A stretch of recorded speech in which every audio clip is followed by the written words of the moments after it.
Hello everyone, subtle sound of the soul में आप सबका स्वागत है। मेरा नाम है मृणालिनी। चलिए देखते हैं कि आज आपके लिए क्या मैसेज है। डियर यूनिवर्स, प्लीज़ बताइए, जो भी मेरे व्यूअर्स हैं, कलेक्टिव है, उनके हाईएस्ट गुड के लिए आप उन्हें क्या मैसेज देना चाहते हैं।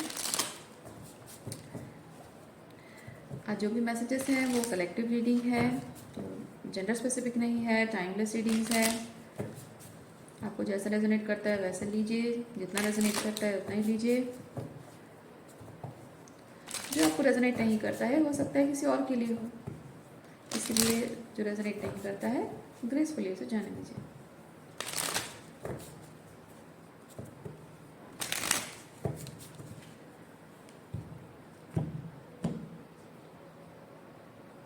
Okay, let's take this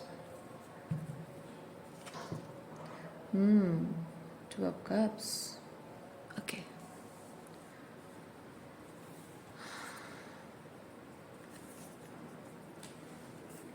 love life में आपने बहुत कुछ धोखा, डिफ़िकल्ट टाइम्स आपने देखा है। डिफ़िकल्ट टाइम्स मतलब आपके पार्टनर के साथ नहीं, आपने अकेले ही रिलेशनशिप में बहुत सारा धोखा, मैनिपुलेशन, चीटिंग, लाइंग, डिसेप्शन, सब कुछ आपने देखा है। और हो सकता है कि रिलेशनशिप को आपको लगा हो कि रिलेशनशिप को सही रखने के लिए शायद मुझे और थोड़े एफर्ट्स लगाने चाहिए ताकि मेरा पार्टनर मेरी वैल्यू समझे, और शायद तब हमारे भी सब कुछ सही हो जाएगा। लेकिन बजाय कॉन्फ्लिक्ट के बढ़ने के और कुछ हुआ नहीं है आपके रिलेशनशिप में। अच्छा, यहाँ एक चीज़ मैं देख रही हूँ, आप इस वक्त बहुत अलर्ट मोड में चल रहे हैं। अलर्ट मोड में चल रहे हैं यानी कि आप इस वक्त जिन भी लोगों से मिल रहे हो उनकी एनर्जी को आप देखिए, गलती आपकी नहीं है, ठीक है। इंसान जब डिफ़िकल्ट टाइम से गुजरता है तो उसको जाहिर सी बात है कि किसी को अगर कुछ किसी कीड़े ने काटा है तो वो कहीं जाएगा तो उसको हमेशा इसी चीज़ का ध्यान रहेगा कि हाँ, इस जगह में ना उस टाइप के कीड़े मिलते हैं, मतलब पनपते हैं और मुझे काट सकते हैं। वो जाहिर सी बात है ना।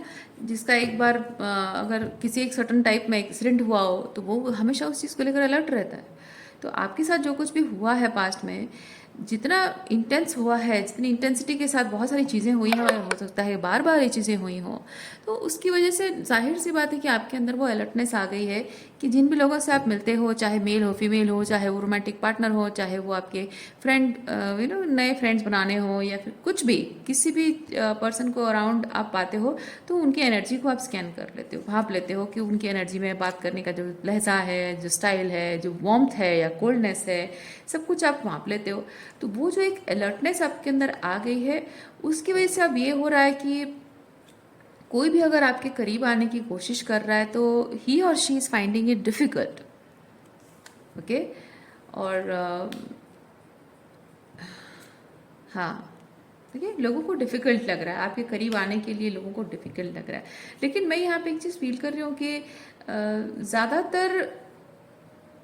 ज़्यादातर ऐसे लोगों को आप मैनिफेस्ट कर रहे हैं जो कि चाहते हैं कि आप थोड़ा सा उनके लिए रास्ता आसान कर दो, या फिर कह सकते हैं कि आप थोड़े से इजी हो जाओ। ये शायद, या फिर कोई पर्टिकुलर इंसान हो सकता है, बहुत सारे लोग हो सकते हैं। बेसिकली समबडी वांट्स कि आप थोड़ा सा इजी क्यों नहीं हो जाते हो, आपकी ज़िंदगी में घुसना मेरे लिए बहुत आसान हो जाएगा, आपके दिल में प्रवेश करना मेरे लिए आसान हो जाएगा, आपको इम्प्रेस करना मेरे लिए आसान हो जाएगा। थोड़े से अपने आप इम्प्रेस हो जाओ, थोड़े से और सहज हो जाओ, थोड़ा सा लिबरल हो जाओ, इतना स्ट्रिक्ट मत हो। कोई कोई ऐसा कह रहा है, कोई ऐसी एनर्जी आपकी तरफ सेंड कर रहा है, या फिर कोई ऐसा कह रहा है, या फिर इन जनरल लोग ऐसा सोच रहे हैं आपके बारे में। और लोगों को ये चीज़ लग रहा है कि आप अगर ऐसे हमेशा बने रहे तो गए काम से, आपके लाइफ में एंटर करना है तो इनके लिए पॉसिबल होगा नहीं। आपके साथ रिलेशनशिप बिल्ड करना किसी भी तरह से पॉसिबल हो नहीं पाएगा, ऐसा उनका मानना है। और अपने आप पर काम करना बहुत ज़रूरी है, क्योंकि यहाँ पे कोई समझ रहा है। देखिए, एक चीज़ मैं आपको बताऊँ, जो डिफ़िकल्ट पीपल होते हैं ना, डिफ़िकल्ट होना कोई बुरी बात नहीं है, ठीक है। लेकिन आप, डिपेंड करता है कि आप डिफ़िकल्ट किस लिए हो रहे हैं। है ना। आप डिफ़िकल्ट क्या इसलिए हो रहे हैं कि कोई इंसान आपको पाने के लिए हर एक चैलेंज क्रॉस करके आपकी तरफ आए और आपको बहुत हाई पेडेस्टल पे रखे, बहुत ख़ास समझे और ये समझे कि आपको पाना बहुत मुश्किल का काम है, इसीलिए वो सब छोड़ छाड़ कर आप ही पर ध्यान दे और आपको बहुत ही ख़ास मतलब हाई पेडेस्टल पे रखना बेसिकली, और अटेंशन आपको सिर्फ आपको ही अटेंशन दे। That is very toxic and manipulative. लेकिन आप सोचिए कि क्या अगर आप इसलिए अगर आप मतलब कंडीशंस सेट कर रहे हैं, इसलिए आप स्ट्रिक्ट हो रहे हैं क्योंकि आपको डिफ़िकल्ट हो रहे हैं, क्योंकि आपको लाइफ में बहुत कुछ देखने को मिला है और आप छोटी छोटी खुशियों में सेटल नहीं करना चाहते, क्योंकि ये जो छोटी छोटी खुशियाँ हैं, हाँ ये चीज़ है कि छोटी छोटी खुशियाँ भी हमारे लिए रिश्तों में मायने रखती हैं and we should be you should have grateful for you know the small things, ये सही है। लेकिन कोई इंसान आपको अगर ज़िंदगी भर आप ब्रेड क्रम्ड होते रहे हैं, ब्रेड क्रम्बिंग करते रहे हैं लोग आपको, तो ऐसे सिचुएशन में आपको डर लगने लगता है कि छोटी छोटी खुशियाँ जो हैं उसमें अगर मैं सेटल हो जाती हूँ या सेटल हो जाता हूँ तो ये इंसान मुझे ब्रेड क्रम्बिंग के लायक समझने लगेगा और मेरे साथ वही करने लगेगा जो पास में लोग करते रहे हैं। और जाहिर सी बात है कि आप इसीलिए डिफ़िकल्ट हो रहे हो, है ना। तो यहाँ पे आपका डिफ़िकल्ट होना, आप तय करें कि आप किस लिए डिफ़िकल्ट हो रहे हो, पहला रीज़न है या सेकंड रीज़न है। अब पहला रीज़न है तो वहाँ आपको अपने आप पर काम करने की ज़रूरत है, लेकिन अगर सेकंड रीज़न है तो जाहिर सी बात है कि आपका डिफ़िकल्ट होना कोई गलत बात नहीं है। और जो इंसान सच्चे दिल से आपसे प्यार करता है ना, आप उसके लिए अगर डिफ़िकल्टी पैदा कर रहे हो, उसे ये समझ, जो सच्चे दिल से प्यार करता है उसे ये समझ में आएगा, ठीक है, उसे ये जाहिर सी बात है समझ में आएगा कि आपने लाइफ में बहुत कुछ देखा है और इसीलिए आप इतने डिफ़िकल्ट हो गए हो। और वो पर्सन कोशिश ज़रूर करेगा, आपका भरोसा जीतने की कोशिश करेगा, नॉट बाय मैनिपुलेटिंग, जेन्युइन तरीके से वो ट्राई करेगा कि आपका भरोसा जीता जाए, साबित करेगा, खुद साबित करने की कोशिश करेगा खुद को कि मैं रिलेशनशिप के लायक हूँ, मैं भरोसा करने लायक हूँ, है ना, वो चीज़ है। तो और अगर कोई मतलब देखिए यहाँ पे है कि किसी को रिलेशनशिप में आप कैसे चाहिए, है ना, वो हो ही नहीं पा रहा है, वो हो नहीं पा रहा है, यहाँ पे टावर आ रहा है। लेकिन अगर कोई सच्चे मायने में आपके साथ रिलेशनशिप निभाना चाहेगा ना, वो जानेगा कि आप ऐसा क्यों कर रहे हैं, what you have been through, और आपको आपको खुश करने के लिए, आपके साथ अपनी खुशी को शेयर करने के लिए, क्योंकि आप उसकी खुशी हो, है ना, तो उसके लिए वो अपने लाइफ में जो ट्रांसफॉर्मेशन की ज़रूरत है उस पर काम ज़रूर करेगा वो।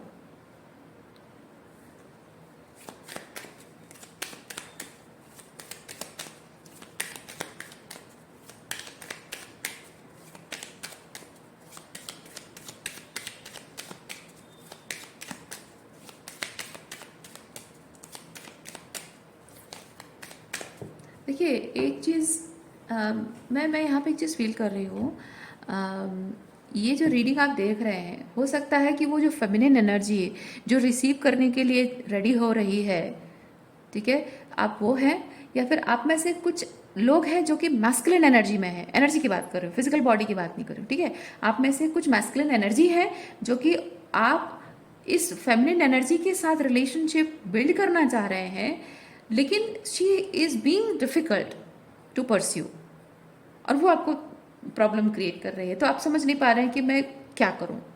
अच्छा, दूसरा चीज़ ये है, ये तो पहला कंडीशन है, दो मतलब पहला चीज़ मुझे जहाँ तक इंट्यूटिवली फील हुआ, दो कंडीशंस हैं। दूसरा चीज़ ये है कि यहाँ पे अगर डिफ़िकल्ट होने की बात है तो डिफ़िकल्ट होना, जैसे मैंने कहा कि डिफ़िकल्ट होने के दो कंडीशंस हैं, है ना। तो अगर आप कोई कोई इंसान आपके साथ थोड़ा सा एक चैलेंज रख रहा है आपके सामने, थोड़ा सा डिफिकल्ट चैलेंजिंग सिचुएशन रख रहा है कि ये चैलेंज तुम पार कर जाओगे तभी जाकर मैं तुम पर भरोसा करूँगा या करूँगी। तो यहाँ पे ये बात है कि आप वो जो डिफ़िकल्टी क्रिएट हो रही है वो रेजिस्टेंस नहीं होनी चाहिए, है ना। वो दो टाइप की चीज़ें होती है। जो डिफ़िकल्टी है वो सिंपली इसलिए है, तीन चीज़ें हुई। पहले एक तो आप किसी नार्सिसिस्ट पर्सन से डील कर रहे हैं जो कि जानबूझकर सिचुएशन को डिफिकल्ट क्रिएट करने की कोशिश कर रहा है, आपको नीचा दिखाने के लिए, आपको मैनिपुलेट करने के लिए, आपको अपने आपको कंट्रोल में लेने के लिए। जहाँ तक मैं फील करती हूँ, अगर आप रिलेशनशिप परस्यू करने की बात यहाँ पे है तो डेफिनेटली आप किसी नार्सिसिस्ट पर्सन को तो परस्यू नहीं करना चाह रहे होंगे, है ना। और तो हम उस चीज़ को एक्सक्लूड करते हैं। बाकी और दो कंडीशन ये है कि जब डिफ़िकल्ट हुआ जा रहा है, सिचुएशन जब डिफ़िकल्ट हो रहा है, तो यहाँ पे एक है कि somebody has been through something very challenging, life में बहुत एडवर्स सिचुएशन देखा है, लाइफ में बहुत डिफिकल्टीज, बहुत हेट्रेड, मतलब बहुत बिट्रेयल, बैकस्टैबिंग, इस तरह की चीज़ें देखी है, और उसके मन में बहुत हेट्रेड पैदा हुई है। उसकी वजह से उसने हीलिंग की है या फिर नहीं की है ना। अगर उसके मन में हेट्रेड पैदा हुई है, इतना उसके स्वाभिमान को ठेस पहुंची है, जो उसको तकलीफ हुई है, उसके मन में जब रिजेंटमेंट है और उससे हेट्रेड पैदा हुई है, तो हेट्रेड की वजह से वो इंसान, एक है कि हेट्रेड पैदा हुआ है, दूसरा है कि उसके अंदर हेट्रेड है नहीं, उसने हीलिंग की है, उसने फॉरगिवनेस को अपनाया है, दूसरों को भी फॉरगिव किया, खुद को भी फॉरगिव किया है, और ओपननेस, थ्रू हीलिंग वो ओपननेस अपनी एनर्जी में रख रहा है वो पर्सन कि आगे जाकर मेरे लाइफ में अगर रिलेशनशिप आएगा, I will never be defensive about it, I will not be scared about it, है ना। लेकिन जो यहाँ पे गुस्सा, रिजेंटमेंट मन में रखा हुआ है, उसके मन में हेट्रेड पैदा है, और हेट्रेड की वजह से ये हो रहा है कि उसके लाइफ में अगर कोई भी पर्सन आ रहा है तो वो जिद पकड़ के बैठा हुआ है, चीज़ रेजिस्टेंस है, जिद पकड़ के बैठा हुआ है कि दुनिया में सब मर्द बुरे होते हैं या फिर सब औरतें बुरी होती हैं, तो मुझे रिलेशनशिप नहीं चाहिए, मुझे रिलेशनशिप परस्यू नहीं करना है, या फिर मुझे रिलेशनशिप अगर कोई परस्यू करता, मुझे कोई ऑफर देता है तो मुझे रिजेक्ट करना है, चाहे कुछ भी हो जाए उसको रिजेक्ट करना है। दो बातें होती हैं, है ना। तो यहाँ आपको वो चीज़ देखना है कि आपके मन में टॉक्सिक लोगों के लिए, मतलब टॉक्सिक लोगों का एक्सपीरियंस की वजह से मन आपका बिटर हो गया है, कड़वा, है ना, मन आपका बिटर हो गया है, और आप कभी भी रिलेशनशिप के बारे में सोचना नहीं चाहते हो, अपोजिट जेंडर से नफरत करते हो, या फिर लाइफ में जिन जिन लोगों से आपने दुख तकलीफ पाया उन सब लोगों से नफरत करने लगे हो, या फिर सिंपली आप अपने आप को प्रोटेक्ट कर रहे हो, आपका थर्ड आई बहुत ओपन है, और लेकिन आपका हार्ट भी हील्ड है, और आप रिलेशनशिप चाहते भी हो, ओपननेस भी है, लेकिन आप सिर्फ अवेयरनेस मेंटेन कर रहे हो, अवेयर हो आप इस चीज़ के लिए कि सामने जो पर्सन आ रहा है, जबकि आपका इंट्यूशन हाई है, थर्ड आई ओपन है, आपने लाइफ के एक्सपीरियंस से लेसन आपने सीखा है, तो आप एक अवेयरनेस रख रहे हो, क्योंकि जो गलती आपसे पास्ट में हुई वो तो नहीं होनी चाहिए ना फिर से। तो एक अवेयरनेस रखनी है कि जो भी आता है ना, मैं उसको अच्छे से थोड़ा जानूँ, समझूँ, उसके बिहेवियरल पैटर्न को मैं ऑब्जर्व करूँ, है ना। उसके बात करने से, उसके बिहेव करने से, उसके एक्शंस जो भी है, मेरे किसी बात का रिएक्शन है तो उससे उसका क्या रिस्पॉन्स है, उसी से मैं असेसमेंट करूँ कि ये इंसान एक्चुअली में ऑथेंटिक है या फिर फेक है ना। तो जब ये चीज़ समझ में आया कि वो फेक है तो उसे वहीं से टाटा बाय बाय करना है, और अगर वो ऑथेंटिक लग रहा है तो उसे वेलकम करना है। तो आप उस दृष्टि से आप थोड़ा डिफिकल्ट हो रहे हैं।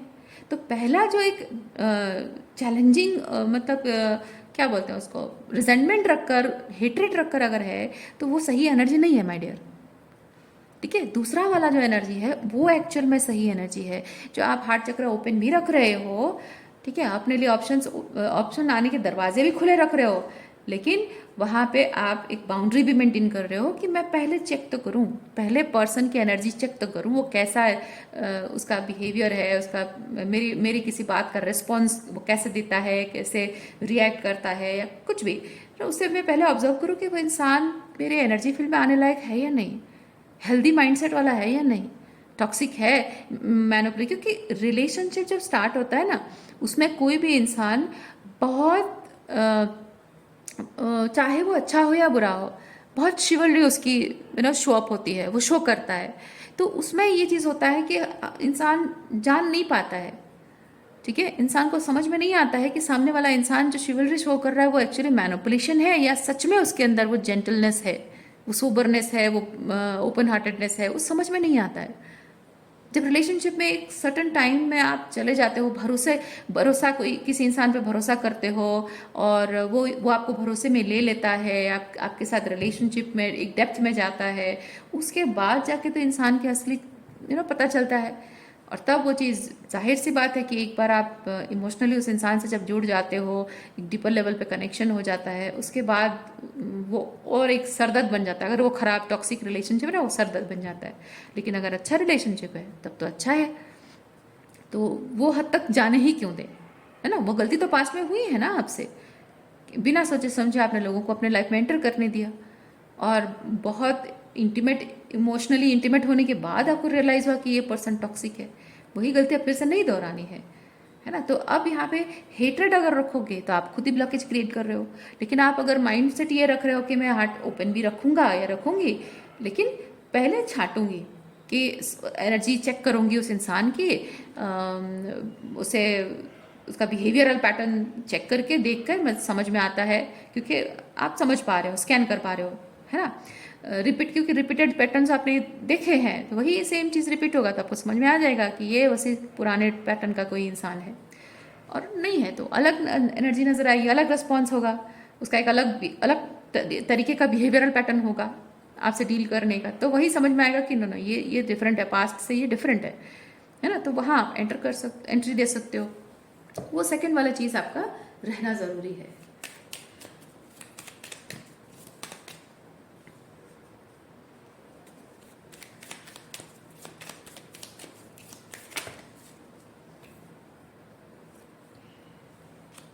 Seven of Pentacle, Five of Pentacle, Temperance।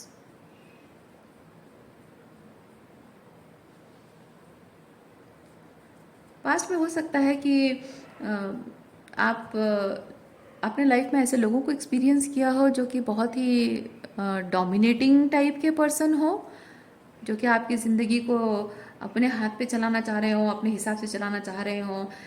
आपकी जो फेमिनिन एनर्जी है, अगेन मैं मैस्कुलिन जेंडर की बात नहीं कर रही हूँ, मैं एनर्जी की बात कर रही हूँ, मैस्कुलिन फेमिनिन जेंडर है, ठीक है। तो आपकी जो फेमिनिन एनर्जी है उसको किसी और की मैस्कुलिन एनर्जी ने बहुत डोमिनेट करने की कोशिश की है। आपको कैसे चलना चाहिए, कैसे कपड़े पहनना चाहिए, कैसे रहना चाहिए, उसके आपका रहन सहन कैसा हो, आपकी आपको नौकरी नहीं करनी है। जो बैचलर थे तब तक नौकरी की सो की, शादी के बाद अब नहीं कर सकती हो। मेरे माँ बाप के सामने तुम्हें ऐसा रहना होगा, मेरे घर वालों के सामने तुम्हें ऐसा रहना होगा, बाल कलर नहीं कर सकते हो, ऐसे कपड़े नहीं पहन सकती हो, तुम जॉब नहीं जा सकती हो। या फिर ये चीज़ है कि घर के सारे काम तुमको निपटा के ऑफिस जाना होगा, और ऑफिस से आने के बाद घर का सारा काम तुमको निपटाना होगा। जस्ट बिकॉज ऑफिस जाती हो, काम करती हो, उसका मतलब ये नहीं कि तुम घर के कामों से रिस्पॉन्सिबिलिटी तुम हाथ छुड़ा लो। इस तरह की बातें नहीं करनी चाहिए इंसान को, है ना। इस तरह की हो सकता है कि पास्ट में लोगों ने किया हो आपके साथ, आपकी डिवाइन फेमिनिन एनर्जी को बहुत ही गलत तरीके से ट्रीट किया हो। उसकी वजह से हो सकता है कि आप इस वक्त कोई इंसान जो आपकी ज़िंदगी में आना चाह रहा है एम्परर एनर्जी में, वो थोड़ा सा लेफ्ट आउट फील कर रहा है। जाहिर सी बात है कि आपने जब लोगों को एक टॉक्सिक एम्परर को आपने एक्सपीरियंस किया है, अब आप खुद अपनी मैस्कुलिन एनर्जी को अलाउ कर रहे हो कि वो एम्परर की एनर्जी मिले आपकी ज़िंदगी में, है ना। आपकी खुद की इनर मैस्कुलिन को अलाउ कर रहे हो कि भाई ये टॉक्सिक इंसान, टॉक्सिक एम्परर मेरे लाइफ में बर्बाद करके गया, ज़िंदगी तबाह करके गया, तुम अब अपनी इनर मैस्कुलिन को अलाउ कर रहे हो कि मैं अब अपनी ज़िंदगी को अपने हाथ में, अपनी ज़िंदगी की बागडोर अपने हाथ में लूँगा या लूँगी। तो ये जो चीज़ आप कर रहे हो, तो अभी ये हो सकता है कि आपका जो इनर मैस्कुलिन एनर्जी अभी एम्परर एनर्जी में, यानी बहुत strong, confident, powerful masculine energy में आप हो, ठीक है। तो रिलेशनशिप आपकी तरफ आता नहीं आता है, उस बात का डर आपके अंदर नहीं होगा। अपनी लाइफ की रिस्पॉन्सिबिलिटी आप खुद ले रहे हो। आपको आपको इस बात का डर नहीं है कि आपके सर पर किसी का हाथ है या नहीं है। आपको डर नहीं है इस बात का कि मैं अपना ख्याल खुद रख सकती हूँ। ओके, तो मैं आपकी एनर्जी बहुत ही डिवाइन फेमिनिन एनर्जी फील कर रही हूँ। अगर अगर आप टॉक्सिक पेरेंटिंग आपने एक्सपीरियंस की हो, फादर आपके अगर टॉक्सिक रहे हो, तो हाँ, ये चीज़ आप शायद एक्सेप्ट कर रहे हो कि हाँ, पिता का हाथ मेरे सर पर हो वही काफ़ी है। पिता का कंट्रोल की ज़रूरत नहीं है। ज़िंदगी कैसी होनी चाहिए ये मैं डिसाइड कर लूँगी। मेरी ज़िंदगी को कैसे चलाना है ये मैं खुद कर लूँगी। पैसा कमा कर खुद को पाल लूँगी। बस पिता आप अपना हाथ रखो मेरे सर पे, है ना। वो एक हेल्दी मैस्कुलिन एनर्जी है, एक फेमिनाइन की, मैस्कुलिन की भी है। तो यहाँ पे एक हेल्दी मैस्कुलिन एनर्जी मैं देख पा रही हूँ। हेल्दी, एक स्ट्रॉन्ग, पावरफुल, ठीक है। और ये आपकी जो एकदम जबरदस्त स्ट्रॉन्ग मैस्कुलिन एनर्जी है ना, इसकी वजह से यहाँ पे कोई आपके एनर्जी फील्ड में घुस नहीं पा रहा है। वो आपको वो आपको प्रोवाइड करना चाह रहा है, वो आपके लिए कुछ करना चाह रहा है, लेकिन वो आपके एनर्जी फील्ड में घुस नहीं पा रहा है।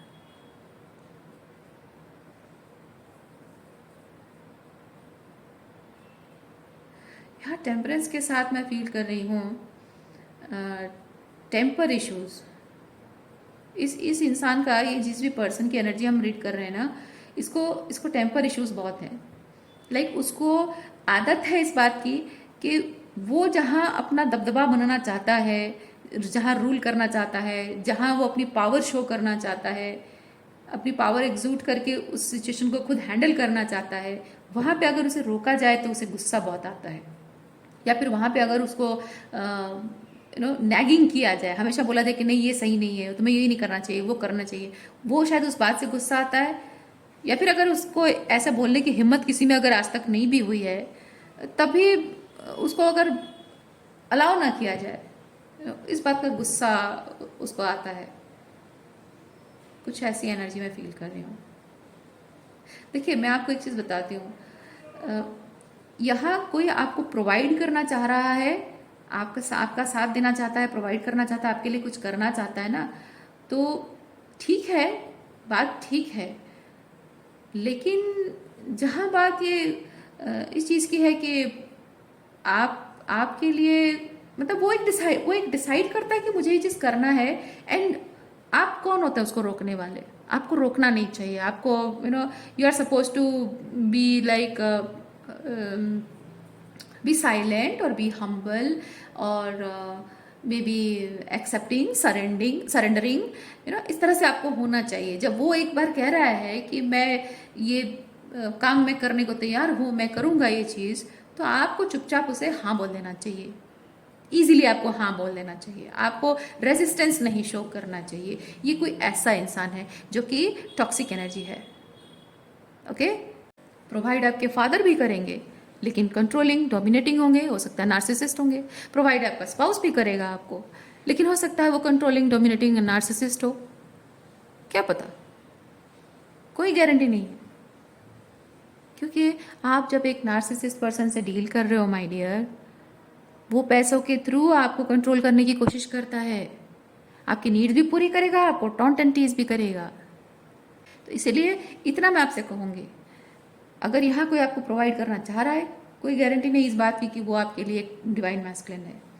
ये एंगर इश्यूज, कंट्रोल इश्यूज है यहाँ पे, ठीक है। एंगर इश्यूज है, बहुत ही टेम्परामेंटल पर्सन है यहाँ पे।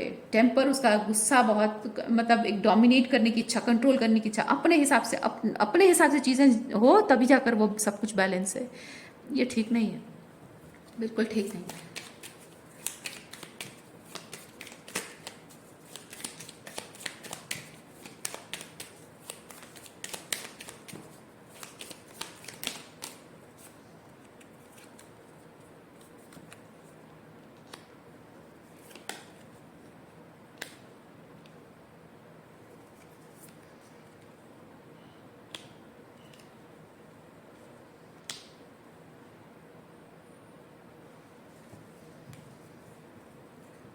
क्या सोच रहे हैं आप?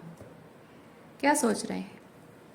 ये सोच रहे हैं कि मैं अगर अपने लाइफ में किसी भी इंसान को अगर अलाउ ना करूं, ऐसे ही हमेशा मैं अपनी स्ट्रॉन्ग मैस्कुलिन एनर्जी में रहूं और लोगों के अंदर टॉक्सिसिटी को अगर मैं स्कैन करता रहूंगा या करती रहूंगी, स्पेसिफिकली फेमिनिन एनर्जी में फील कर रही हूँ, तो मैं फेमिनिन एनर्जी में कह रही हूँ, ठीक है।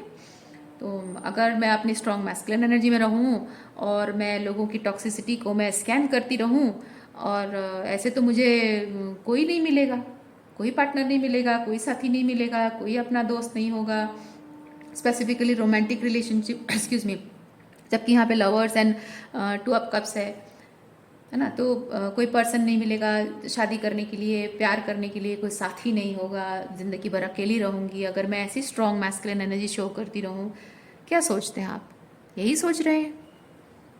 और आपको लगता है कि अगर आप अपनी स्ट्रॉन्ग मैस्कुलिन एनर्जी में रहते हो तो आपको जब कोई मिलेगा ही नहीं, कोई कमिटमेंट, कोई साथी ही नहीं होगा, अपनी वैल्यूज़ के साथ स्ट्रांगली खड़े रहकर एक भारी कीमत चुकानी पड़ रही है कि मुझे ज़िंदगी भर कोई साथ देने वाला, प्यार करने वाला नहीं मिलेगा और मैं अपने ही दुख का कारण खुद बनूंगी, अपने आप को खुद ही हर्ट करूंगी ये करके? नहीं, अगर ऐसा आप सोच रहे हैं ना, बहुत गलत सोच रहे हैं, बहुत गलत सोच रहे हैं। पता है ये सोच आपके दिमाग में क्यों आ रहा है? मैं बताती हूँ। ये सोच आपके दिमाग में इसलिए आ रहा है, ये ट्रॉमा रिस्पॉन्स है। नार्सिसिस्टिक अब्यूज़ एक्सपीरियंस किया आपने और उसकी वजह से ट्रॉमा रिस्पॉन्स है ये, और कुछ नहीं। क्योंकि नार्सिसिस्ट हमेशा अपने शिकार को यानी एम्पाथ को ये जताते हैं कि उसके बिना आप कुछ नहीं हो, उसके बिना जी नहीं सकते, उसके बिना सरवाइव नहीं कर सकते। मैं आपको ये चीज़ बताती हूँ, लोग बाय वर्ड्स ये चीज़ बोलते हैं, इनडायरेक्टली जताना तो बहुत कॉमन चीज़ है। लोग ऐसे भी होते हैं जो वर्ड्स से जताते भी हैं कि हमारे बिना तुम्हारा कुछ नहीं हो पाएगा, हमारे बिना एक कदम जी नहीं पाओगे, तुम सरवाइव नहीं कर पाओगे। ऐसे भी लोग होते हैं। और ये इस तरह से आपको बचपन से इस तरह से आपको प्रिपेयर किया गया है उनके ऊपर डिपेंडेंट रहने के लिए कि आप ये सोचते हैं कि I have to be easy, क्योंकि आप एक एम्पाथ है। माय डियर, सोचिए, आप एक एम्पाथ हैं और आप लोगों के व्यक्तित्व को, उनके हाव भाव को, उनके चाल ढाल को, रंग ढंग को आप बहुत शार्पली देख पाते हो, स्कैन कर पाते हो। जो पर्दा पड़ा होता है उनकी व्यक्तित्व, उसको पार करके आप देख पाते हो। वो कैपेबिलिटी आपके अंदर है। इसीलिए आप हमेशा सवाल उठाते हो, हमेशा रिबेलियस बातें करते हो, हमेशा क्रॉस क्वेश्चनिंग करते हो। और ये टॉक्सिक, नार्सिसिस्ट, मैनिपुलेटिव लोगों को या फिर डिस्टॉर्टेड मैस्कुलिन जो होते हैं, डिस्टॉर्टेड फेमिनिस्ट जो होते हैं, इनको ये सवाल जवाब नहीं पसंद है। ये क्रॉस क्वेश्चनिंग जो आप करते हो ना, इससे उनको डर लगता है, उनके शैडो साइड को मतलब आप बाहर निकाल के लाते हो, प्रूफ करके दिखा देते हो, लाइट डालते हो उसमें कि देखो ये तुम शैडो में ऑपरेट कर रहे हो, ये टॉक्सिक बिहेव कर रहे हो, ये सही नहीं कर रहे हो, ये अन्याय है, ये मोरल्स एंड वैल्यूज के अगेंस्ट है, ये वैल्यू सिस्टम तुम्हारा खराब है। आप पॉइंट आउट कर देते हो क्रॉस क्वेश्चनिंग करके, ठीक है। तो इसी बात से ये जो टॉक्सिक लोग होते हैं ना, ये डरते हैं, क्योंकि उनका जो चरित्र है बाहर निकल आता है, उनकी टॉक्सिसिटी, उनकी व्यक्तित्व की जो एक खोखलापन होता है ना, वो बाहर निकल आता है। और वो नहीं चाहते हैं कि आप उनके उस खोखलेपन को बाहर लाओ, क्योंकि उनमें से कोई आपके पिता है, कोई आपकी माँ है, जो आपकी ज़िंदगी में कंट्रोल एग्जूट करना उनका काम है। क्योंकि अगर आप उनके अंदर के खोखलेपन को देख लेते हो तो आप उनका सम्मान नहीं करोगे, आप कंट्रोल में नहीं रहोगे, आप उनके हिसाब से ज़िंदगी नहीं जियोगे। और समाज में, परिवार में, लोगों में अगर ये चीज़ जाहिर हो गई, पता चल गया कि आप अपने माँ बाप की सुनते नहीं हो, क्या इज्जत रह जाएगी उनकी? और इसी चीज़ के लिए वो आपको कंट्रोल करते हैं, इसी चीज़ के लिए आप ये मोरल्स एंड वैल्यू सिस्टम को गलत साबित करने की कोशिश करते हैं। समझ रहे हैं आप? आपकी क्रॉस क्वेश्चनिंग को गलत कहते हैं और डिफरेंट तरीके अपनाते हैं। साइलेंट ट्रीटमेंट देते हैं, प्यार को विड्रॉ कर लेते हैं, एफर्ट्स देना बंद कर देते हैं, आपके लिए लाइफ को और उनके साथ रिलेशनशिप को डिफिकल्ट एंड चैलेंजिंग बना देते हैं। और ये इतना डिफिकल्ट एंड चैलेंजिंग हो जाता है कि आप मजबूर हो जाते हैं, टूट जाते हैं, मजबूर हो जाते हैं, क्योंकि आपके लिए वो माता पिता से बढ़कर दुनिया में कोई होता नहीं। क्योंकि एक बच्चे के लिए जाहिर सी बात है ना, माता पिता से बढ़कर कोई होता ही नहीं है। और जब माँ बाप ही विड्रॉ कर ले तो बच्चे के सामने सब कुछ ब्लैंक लगने लगता है। क्या करूँ मैं बिना माँ बाप के, मैं क्या करूँ, कैसे जिंदगी जीऊँ, आगे कैसे बढ़ूँ, है ना। पैसा कंट्रोल करने लगते हैं, क्योंकि उन्हें पता है कि आप जब तक नौकरी नहीं करते हो, आपके पास पैसा है नहीं, और आप पैसा नहीं है तो आप अपनी खुद के लाइफ के डिसीजंस नहीं ले पाओगे। पढ़ाई पे डिपेंडेंट हो, हर चीज़ के लिए डिपेंडेंट हो, कपड़े, खाना, पढ़ाई, बुक्स है, ट्यूशन वगैरह है, कोचिंग सेंटर है, सब चीज़ के लिए डिपेंडेंट हो। बाइक खरीदने के लिए डिपेंडेंट हो, या फिर साइकिल खरीदने के लिए या स्कूटी खरीदने के लिए, हर चीज़ के लिए डिपेंडेंट हो। अपने दोस्तों के साथ ट्रिप पे जाना है, पिकनिक में जाना है, स्कूल की फीस भरनी है, कंपटीशन में पार्टिसिपेट करना है, हर चीज़ के लिए डिपेंडेंट हो। कहाँ से लाओगे? कंट्रोल करने लग जाते हैं, इसलिए पैसा भी, अपनी एनर्जी भी। और ये जो करते हैं, आप बहुत ही लॉस्ट महसूस करते हो, है ना, हरा हुआ महसूस करते हो। जब आपके हाथ में आपकी ज़िंदगी की बागडोर होती नहीं है तो आप गिव अप करने पर मजबूर हो जाते हो। और इसी तरह से आपको ये इनडायरेक्ट या डायरेक्ट तरीके से बताया जाता है कि जुबान मत खोलना मेरे सामने, है ना। मैं जैसा चाहता हूं वैसे रहो, हम जैसा चाहते हैं वैसे रहो, जुबान नहीं खोलना, बड़ी बड़ी हाँकना नहीं, तुम बड़े बड़े डायलॉग बाजी नहीं करना, बड़े बड़े क्वेश्चंस मत पूछा करो। और ऐसा कर करके आपको आदत दिलाते हैं, become easy for us, easily available, है ना, easy to manipulate, easy to handle, easily available हो जाओ। ये आपको इनडायरेक्ट तरीके से या डायरेक्ट तरीके से, चाहे फिजिकल अब्यूज हो, मेंटल अब्यूज हो, इमोशनल अब्यूज करके या फाइनेंशियल अब्यूज करके, ये सब आपसे करवाते हैं, ठीक है। और वो आपकी आदत रही है, इजी बन के रहना आपकी आदत रही है। लेकिन आपको ये जो डिफिकल्ट बनने के लिए यूनिवर्स आपको डायरेक्शन दे रहा है ना, ये आपके प्रोटेक्शन के लिए है, या आपके लिए है कि आप सही चीज डिजर्व करते हो, और वो सही चीज हमेशा सही तरीके से आता है। ये इजी तरीके से नहीं आता है। आपने एक कहावत सुनी होगी, जो आसानी से मिल जाए उसकी कोई कीमत नहीं होती है ना। जो आसानी से मिल जाए उसकी कोई कीमत नहीं होती है, और जिसकी बहुत कीमत होती है उसके लिए बहुत मेहनत लगती है। जाहिर सी बात है। तो आपके लिए जो इजीली मिल जा रहा है वो भी खराब है, आप किसी के लिए इजीली अवेलेबल हो रहे हो वो भी खराब है। टॉक्सिक, नार्सिसिस्ट, मैनिपुलेटिव, ये सारे लोग ना बहुत इजीली आपको मिल जाते हैं। क्यों?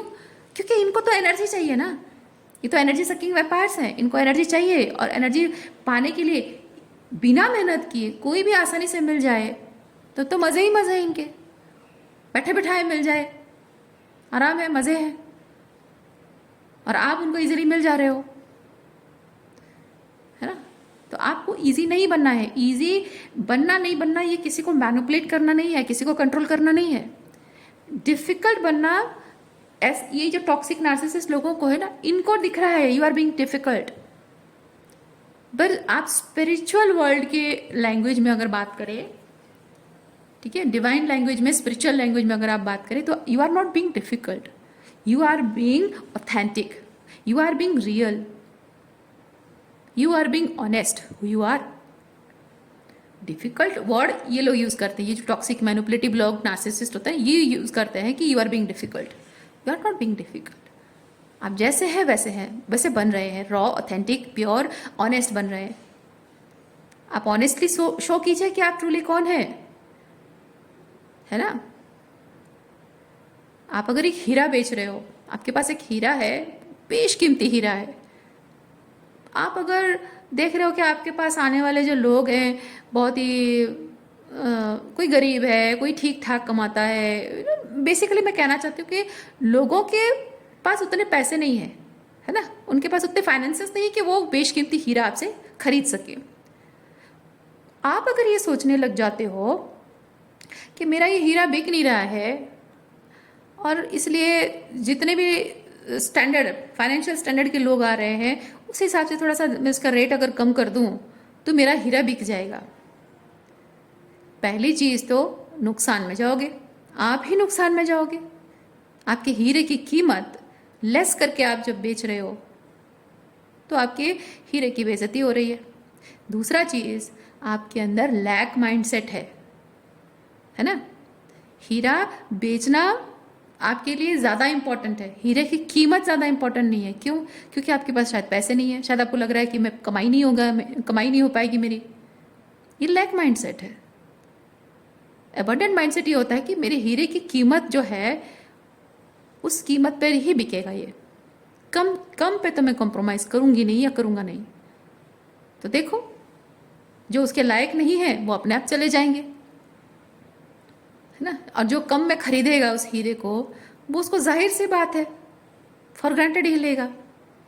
उसकी कीमत, उसकी वैल्यू उसके लिए कुछ नहीं होगी। लेकिन उसकी जो असल कीमत है उसे चुका पाने वाला घूम फिर कर कहीं ना कहीं से तो आएगा ज़रूर। क्योंकि आप अगर अपने जिद पर अड़े रहोगे कि नहीं ये हीरे की कीमत ये है और यहीं से बिकेगा, तो वो हीरा जब है इतना सुंदर, है इतना खूबसूरत, है इतना चमकीला, इतना अट्रैक्टिव है, पर वो हीरा बिक नहीं रहा है, आपके शोरूम में, आपके ज्वेलरी शॉप में वो शोभा पा रहा है, सुंदर दिख रहा है, लोग देख रहे हैं, बातें कर रहे हैं, गॉसिप कर रहे हैं, 2 लोगों से 4 लोग, 4 लोगों से 10 लोग, 10 लोगों से 20 लोग, 50 लोग, शहर भर में ढिंडोरा पीट रहा है, बाहर ढिंडोरा पीट रहा है, लोगों को पता चल रहा है कि अरे एटसेट्रा पर्सन की शॉप में ना इतना नायाब हीरा है, क्या बताएं। लोगों की भीड़ लग जाएगी, आप सिक्योरिटी गार्ड रखने लग जाओगे। ये सुनकर कोई ना कोई उसकी कीमत समझने वाला इंसान तो आएगा ही ना। आप वो हीरा है माय डियर, आप वो हीरा है। It's not about controlling and dominating and resistance, it's about valuing who you are, है ना। आप अपनी कीमत करना सीखो, अपनी वैल्यू करना सीखो। नार्सिसिस्टिक अब्यूज ने आपको सेटलमेंट करना सिखाया है। भूल जाओ, ये आदत छोड़ दो आप। ये एक बिहेवियरल पैटर्न है, इसे रिलीज करो, हीलिंग करो। आप देखो अबंडेंस को आप मैनिफेस्ट करोगे। जो आपके लायक है ना, आपके तारीफें सुनकर, आपकी बड़ाई सुनकर, अप्रिसिएशन सुनकर उसके कान में तो आएगी ये बात। कहीं ना कहीं से आपको घूम फिर कर, ढूंढ ढांड कर वो तो आएगा ही आपके पास, है ना। वही चीज आपको यहां बताया जा रहा है।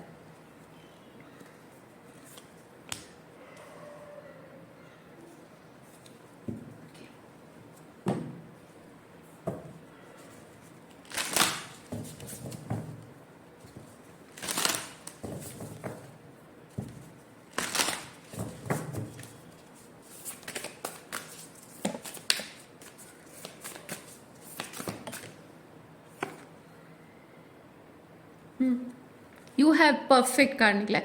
You have the ability to affect your own destiny. जाहिर सी बात है, आप थोड़े में सेटल होने की कोशिश करोगे, अपनी डेस्टिनी आप खुद डिसाइड करोगे।